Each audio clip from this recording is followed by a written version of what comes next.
গণেশায় নমঃ গণেশায় নমঃ গণেশায় নমঃ। ওং বিষ্ণু ওং বিষ্ণু ওং বিষ্ণু বিষ্ণু বহুদিন হিমাচরণ তিষ্ঠানে একটুকু নায় ক্ষতি করে সেই। আমি আত্মা শান্ত সন্তুষ্ট দুই হুটির মাঝখানে অবস্থিত সত্যযুগে দেবতা ছিলাম যেটা একটি তারপরে নিচে নেমে এসেছি পুরীতে ডিসচার্জ হয়ে যাচ্ছি সঙ্গম যুগে শ্রেষ্ঠ কর্মের জন্য অ্যাড হয়ে ফিরে স্নেহ হয়ে পাঠ হয়ে মাঙ্কি হয়ে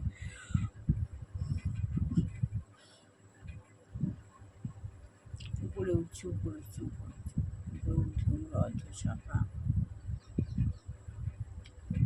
তার নিচে শিব বাবা সে বাবার পুজো জ্যোতি আমি বাবার সন্মুখে গিয়ে বেশি বাবার জ্যোতির মধ্যে থেকে আমি আমাদের মধ্যে পাওয়ার পেয়েছি।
আমি পাওয়া নিয়ে নিলাম আমার ছেলেকে পাওয়া দিচ্ছি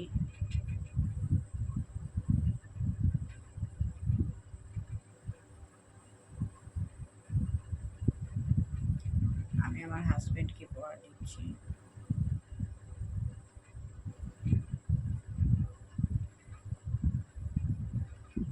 আমি আমার বৌমাকে পাওয়া দিচ্ছি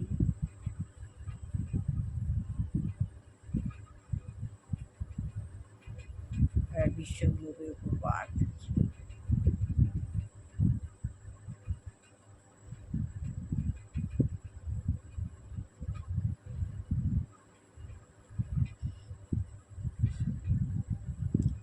সব পাওয়া নিয়ে নিলাম এবার আস্তে আস্তে আস্তে আস্তে নিচে নেমে আসছি ভগবানের প্রচুর জ্যোতি প্রচুর পাওয়ার ব্রহ্ম মুহূর্তে ঘুম থেকে উঠে এভাবে ভগবানের কাছ থেকে পাওয়ার নিয়ে নিতে হয় এতে শরীরে অনেক শক্তি পাওয়া যায় সৌভাগ্যমুক্ত হওয়া যায় আজকাল অনেক সবার শরীর খারাপ হচ্ছে অনেকে হঠাৎ ধূপধাপ করে আছে কিন্তু যারা এভাবে মেডিটেশন করতে পারবে তারা মনের দিক দিয়ে অনেকটা বুঝতে পারবে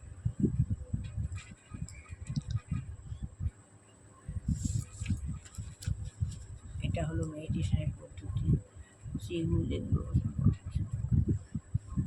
বাচ্চারা দেখবেন ছোটো থেকে মেডিটেশন ইংলিশ মিডিয়াম স্কুলেতে পড়াবে সব জায়গায় মেডিটেশনটা করানো হয় মেডিটেশনে অনেক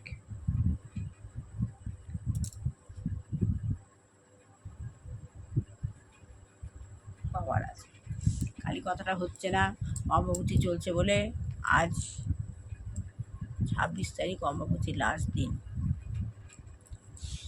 আজকে ছেড়ে যাবে অম্বুবাচী শিব জ্ঞান আত্মজ্ঞান লাভের পন্থা শিব উপায় আত্মজ্ঞান লাভ না হলে আমাদের সবই বৃথা মানব জন্ম বৃথা কোনো লাভ নেই এই জন্য জন্ম লাভ না না না না না না ওম বিষ্ণু ওম বিষ্ণু ওম বিষ্ণু গীতা গীতা গীতা গীতা আমার অন্তরে অন্তরে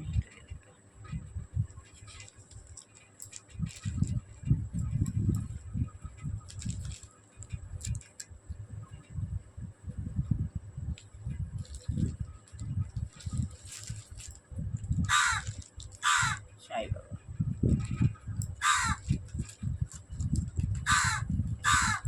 তুই এমন সময় আসিস কীভাবে, এখনো আটা মাখা নেই। আটা মাখবো তবে তো দেবো, কী করে দেবো তোকে? ঠাকুরের বইটা পড়ছি।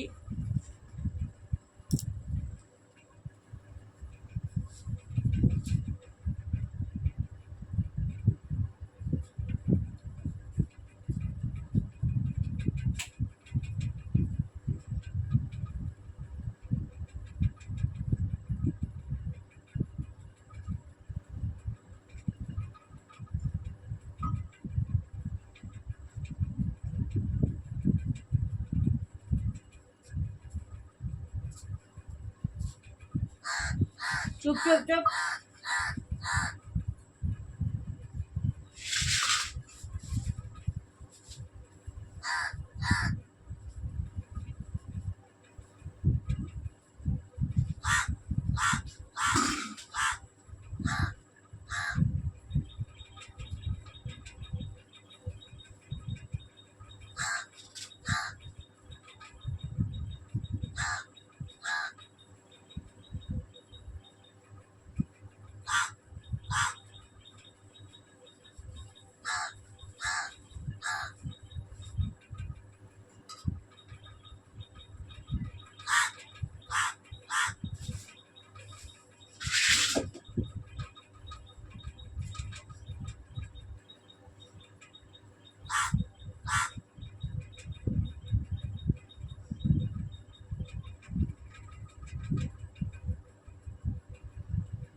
চুপ চুপ চুপ চুপ। আটা নে। যা,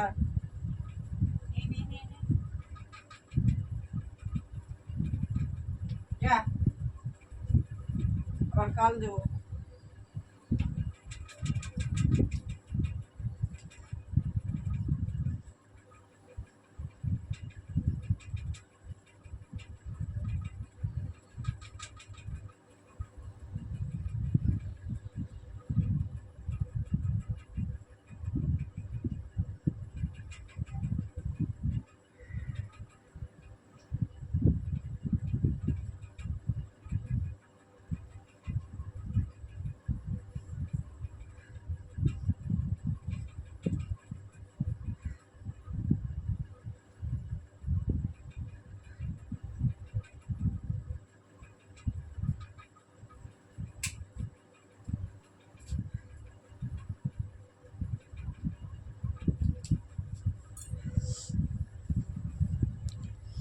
আটা মেখে দিলাম, খেলো তবে গেল। প্রতিদিনই আসে, কালকে এসছে দিতে পারেনি, উঠিনি, আটাটা মাখিনি, চলে গেছে, আর আসেনি। তাহলে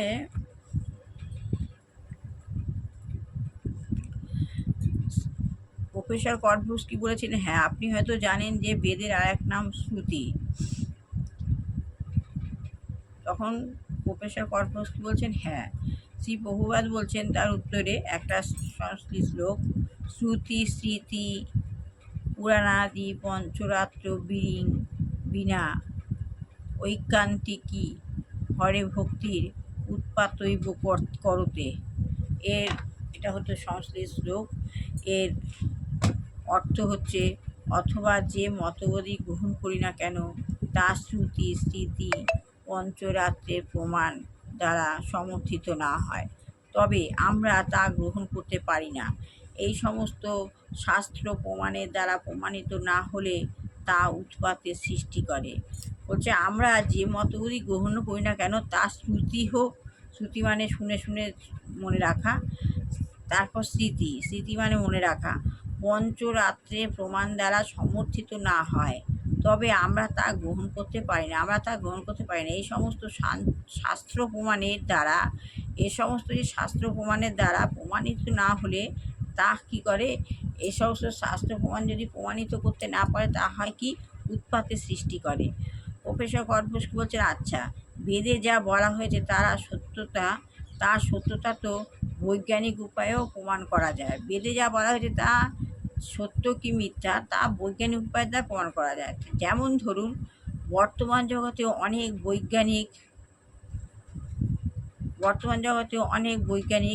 গবেষণাগার আছে, গবেষণাগার আছে এবং তারা যা বলছে তা সকলেই সত্য বলে মেনে নিচ্ছে।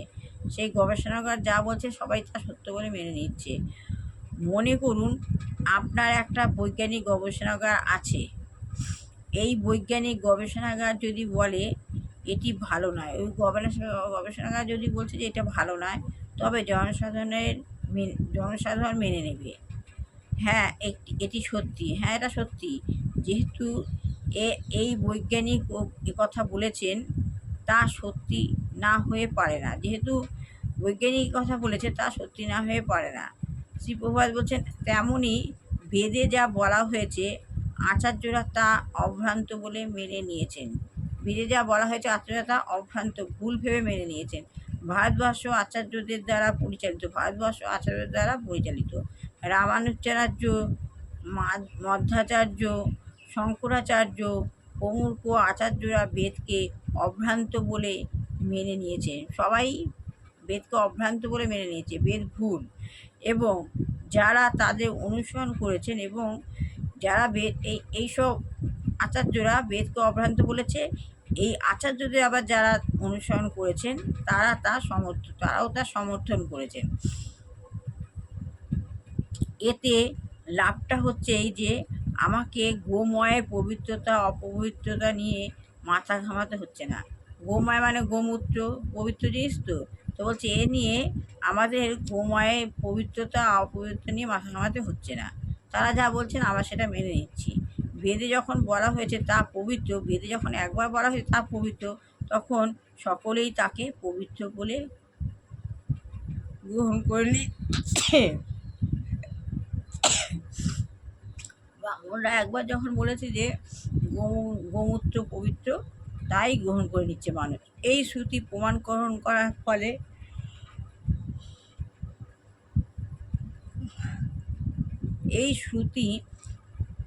গ্রহণ করার ফলে আমার সময়ের অপচয় হচ্ছে না। এই শ্রুতিটা যে গ্রহণ করছে, আমি যে বলছি এই শ্রুতিটা যদি কেউ গ্রহণ করে, সেই সময়টা শুনছে সেই সময়টাকে অপচয় বলে মনে করছে না। বেদের অর্থ হচ্ছে জ্ঞান, এবং এই বেদের সমাজ ব্যবস্থা, রাজনীতি ইত্যাদি বিষয়ে অনেক নির্দেশ দেওয়া আছে। বেদের অর্থ হচ্ছে জ্ঞান, আর এই বেদের মধ্যে সমাজ ব্যবস্থা, রাজনীতি ইত্যাদি বিষয়ে অনেক বিষয়ে নির্দেশ দেওয়া আছে। যেমন এ বিষয়ে একটা সংশ্লিষ্ট হচ্ছে, সর্বস্ব চাহং হৃদি সন্নিবেষ্ট মত্ত স্মৃতি জ্ঞান মদোহনঞ্চ বেদৈশ্চ সর্বৈর হমেব বেদ্য বেদান্ত বিদেব চাহম। প্রফেসর গডভস্কি বলছেন, আপনাকে একটা প্রশ্ন করতে পারি কি? আপনাদের সংঘের শাখা পৃথিবীর বিভিন্ন জায়গায় আছে। প্রফেসর গডভস্কি, আপনাকে কি একটা প্রশ্ন করতে পারি? আপনাদের সংঘের শাখা কি পৃথিবীর বিভিন্ন জায়গায় আছে? যেমন আমাদের গুরুসঙ্গে, দুর্গাপ্রসন্ন পরমহংসদেব গুরুসঙ্গের শাখা সব জায়গায় আছে। প্রত্যেক জায়গায় একটা করে, পুরীতে আছে, বেনারসে আছে, সব জায়গায় একটা করে আশ্রম আছে। শ্রী প্রভুপাদ বলছেন, হ্যাঁ। প্রফেসর গডভস্কি বলছে, আপনাদের প্রধান মন্ত্র কোথায়? গডভস্কি জিজ্ঞেস করছেন। এবং কৃষ্ণ ভগবানের সংঘের শাখা আর কোথায় কোথায় আছে? শ্রী প্রভুপাদ বলছে, পৃথিবীর নানান জায়গায় 65টির বেশি শাখা রয়েছে। আমাদের গুরুদেবেরও রয়েছে এরকম। এই সাক্ষাৎকার যখন হয় তখন শাখার সঙ্গ ছিল 65। যখন সাক্ষাৎকার হয় তখন শাখার সঙ্গ ছিল 65টি, কিন্তু আজ কৃষ্ণ ভগবানের সঙ্গে শাখা হচ্ছে 148টি। প্রফেসর গডভস্কি বলছেন 65টি শাখা। শ্রী প্রভুপাদ বলছেন, হ্যাঁ। আমাদের প্রধান কেন্দ্র হচ্ছে লর্ড অ্যাঞ্জেলেস, এবং এখন আমরা শ্রী চৈতন্য মহাপ্রভুর আবির্ভাবপীঠ শ্রীধাম মায়াপুরে খুব গুরুত্বপূর্ণ একটি কেন্দ্র খুলছি। আপনি কি কখনো ভারতবর্ষে গিয়েছেন? আপনি কখনো ভারতবর্ষে গিয়েছেন? শ্রীকৃষ্ণ, শ্রী বহুপাদ ২১শে গণবসুকে প্রশ্ন করছে। এর উত্তরটা আমি আগামীকাল দেব। ভালো লাগলে লাইক শেয়ার কমেন্ট অবশ্যই করে। সবার ভালো হোক, কল্যাণ হোক, মঙ্গল হোক, দুষ্টু বাচ্চা মানুষের মতো মানুষ হোক, বোধহয় যে ছেলে হোক, চাকরি যোগ্য ছেলে চাকরি হোক, যে গিয়ে দুরাচারী গিয়ে হয়েছে আমাদের পরিবেশকে খারাপ করছে, ভগবান যেন তাদেরকে চেতনা দেয়, না হয় যে গিয়ে রোগগ্রস্ত পিতা মাতা কোনো বাচ্চা যুবক যুবতী কেউ রয়েছেন, ভগবান যেন তাকে ভালো রাখে। আমার ছেলে বৌমাকে ভালো রাখো, কল্যাণ করো, মঙ্গল করো, শত্রু থেকে দূরে রাখো, খারাপ লোকের থেকে দূরে রেখো।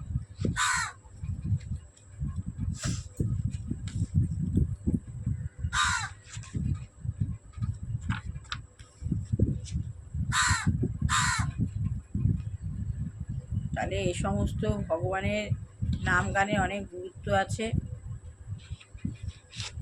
এসব ভগবানের নাম গানে অনেক গুরুত্ব আছে। এতে অনেক শক্তি পাওয়া যায়। যারা ব্রহ্ম মুহূর্তে উঠে ভগবানের নাম গান করে, আমার এটাই উদ্দেশ্যে ভিডিও করা যে আপনারা এখন তো ভগবানের নাম গান কেউ করতেই চায় না। যত ভগবানের নামগান করবে তত মানুষের মনের পাওয়ারটা আসবে, আত্মার পুনর্জন্ম লাভ করতে পারবে অনেকে ভালোভাবে। যারা মানতে চায় না,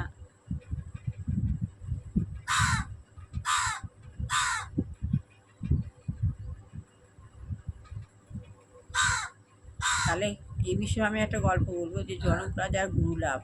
সচ্চিৎ আনন্দ স্বরূপ পরম আত্মা হলেন তিনি। আমাদের সচ্চিৎ আনন্দ স্বরূপ পরম আত্মা হলেন তিনি। এই আত্মজ্ঞান লাভ হলো পরম ঈশ্বর। এই আত্মজ্ঞান লাভ হলো আমাদের। আমরা বলতে আর কি, আমার বলতে আর কি আছে? আমার বলতে তো আর কিছুই নেই। এই হলো আমি আমার, এই হলো আমি আমার। কারণ ধন সম্পদ এত তো এসব তো আমার নয়। মানুষ অহংকারে বলে আমি আমার। সকাম ধর্ম নিষ্কাম কর্ম দুটো কর্ম। সকাম কর্ম হলো ভগবান যা পুজো করছে, ভগবানের যা পুজো করে, ভগবান মানুষ কী করে, ভগবানের কাছ থেকে ফল চায়, এটা সকাম কর্ম। আর নিষ্কাম কর্ম হলো শুধু একমাত্র ভগবানকে ভালোবাসা, দিবারাত্ম স্মরণ করা ভগবানকে, এটা একটু নিষ্কাম কর্ম বলে। ফলের গীতার মধ্যে রয়েছে যে ফলের আশা করো না, তুমি তোমার কর্ম করে যাও। প্রারব্ধ কর্ম যতদিন করে যাবে চলবে ততদিন তোমাকে করে রাখতে হবে। যেদিন প্রারব্ধ কর্ম শেষ হয়ে যাবে সেদিন আপনার মুক্তি হয়ে যাবে। এই হচ্ছে কথা। কারণ ধন সম্পদ এসব তো আমার নয়, তাহলে কি দেব? ভগবান বলছেন যে এই ধন সম্পদ তো আমার নয়, তোমাকে এসব কী দেবো? এই শ্রুতিবাক্যি তত্ত্বের জ্ঞান লাভ হতে পারে। একটি শ্রুতি বাক্য আছে, এই শ্রুতি বাক্যের তত্ত্বে জ্ঞান লাভ হতে পারে। কারণ তুমি তো জীব, তুমি তো শিব, তুমি জীব, তুমি শিব। ভগবত তত্ত্বের এই একটি কথাতেই জীব শিব হতে পারে। ভগবত তত্ত্বে রয়েছে জীব শিব। ভগবত তত্ত্বে যে একটা কথাই, একটা তত্ত্বে জীব শিব হতে পারে। ভগবত তত্ত্বে এই একটি কথাতেই জীব শিব হয়ে যেতে পারে। এতেই গুরুলাভ হতে পারে, এতেই একমাত্র গুরুলাভ হতে পারে। এই দৃঢ়তা, এটাই হচ্ছে দৃঢ়তা। এই গল্পের সার কথা হচ্ছে দুই বউ। এই গল্পটার সার কথা হচ্ছে দুই বর এক বউ, দুই বর এক বউ। হ্যাঁ, বিক্রমাদিত্য এই জন্য বলছি কি, দুই বর এক বউ। একজন যাচ্ছে, বরযাত্রীর দল যাচ্ছে, সেখানে হঠাৎ আর একটা বর এসে উপস্থিত হলো। এবারে বউকে জিজ্ঞেস করছে কোনটা তোমার আসল বর। বউ একবার একে দেখাচ্ছে, একবার ওকে দেখাচ্ছে, একবার একে দেখাচ্ছে, একবার ওকে দেখাচ্ছে। আসল বর বলতে পারছে না। বর এ তো মহা মুশকিলের ব্যাপার। তারপর রাজার কাছে নিয়ে গেছে। এবারে রাজার কাছে নিয়ে যাওয়া হয়েছে যে এর বিচার চাই, যে এখানে কে বর আপনি বলুন। এবারে রাজাও তো বুঝতে পারছে না যে কে বর। তখন রাজা এক রাখাল বালক ছিল অনেক দূরে, সভা বসে কী করছিল, ধ্যান করছিল। এক বরযাত্রী যাচ্ছে, সেখানে এক বরভূত ঢুকে পড়েছে, ঠিক বরের মতোই নকল ভূত। বলে আমি বর। এই নিয়ে ঝগড়া, মহা মুশকিল। বউকে বলে তুমি বলো কে তোমার বর। বউ একবার একে দেখায় আর একবার ওকে দেখায়। তারা রাজার কাছে যায় মীমাংসার জন্য। রাজা তো পারে না কে বর চিনতে। তখন দূরে এক ঢিবির উপরে এক রাখাল বালক বসে আছে। সে বলে আমি মীমাংসা করছি কে বর। তখন সে একটা বাঁশের নল নিয়েছে, বাঁশের নল নিয়ে বাঁশের মধ্যে নিচে অনেকগুলো ছিদ্র আছে। সেটি যখন রাখাল ছেলে বলে এই বাঁশের মধ্যে দিয়ে যে বাঁশে ঢুকে নিচের ছিদ্র দিয়ে বেরিয়ে আসতে পারবে সেই হবে বর। রাখাল ছেলে বলছে যে বাঁশের মধ্যে ঢুকবে, ঢুকে নিচে ছিদ্র আছে, ছিদ্র দিয়ে বেরিয়ে আসবে সেই বর। আর ভূত বেটা তো দিব্যি বাসে ঢুকে বেরিয়ে এসেছে। হ্যাঁ, যে ভূত সে তো হাওয়া, তো বেরিয়ে আসবে। বেরিয়ে এসে বলে আমি বর। তখন তো রাখাল বলে কোনো মানুষ এই ছিদ্র দিয়ে বেরোতে পারে? সত্যি তো, কোনো মানুষ কি বাসের ভিতরে ঢুকে ছিদ্র দিয়ে বেরোতে পারবে? বলে, ভূতকে দেয় পিটুনি। তখন ভূত বেটা বলে আমায় ছেড়ে দাও, এইভাবে আসল বর বোঝা যায়। তবে রাজা তো মীমাংসা করতে পারেনি। রাজা ভাবে এই রাখালের এত বুদ্ধি কি করে হলো। মীমাংসা তো রাজা করতে পারলো না। রাজা ভাবছে এই রাখালের বুদ্ধি কিভাবে হলো। তাই এই রাখাল বালক যেই ঢিবির উপর বসেছিল সেই জায়গাটাকে খুঁড়তে শুরু করলো।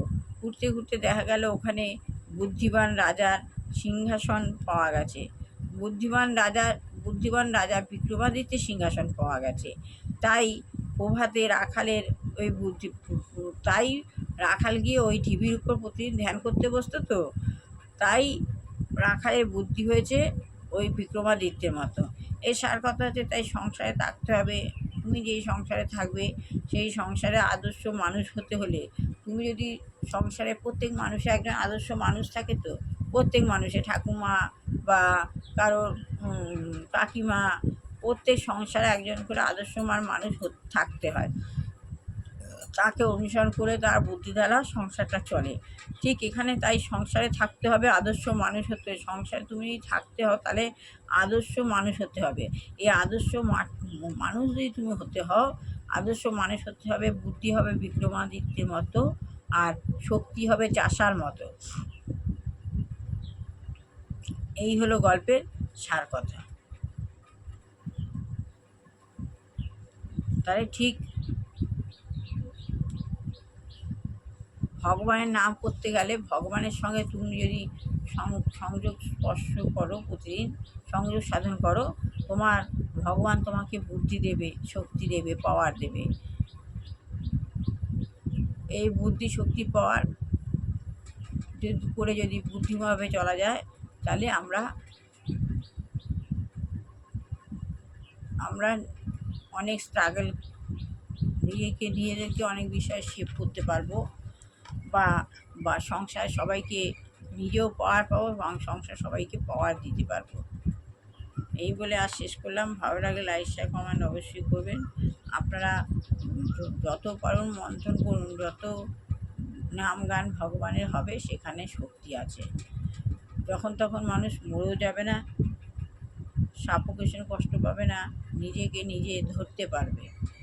এই বলে আর শেষ করলাম। ভালো লাগলে লাইক শেয়ার কমেন্ট অবশ্যই করবেন।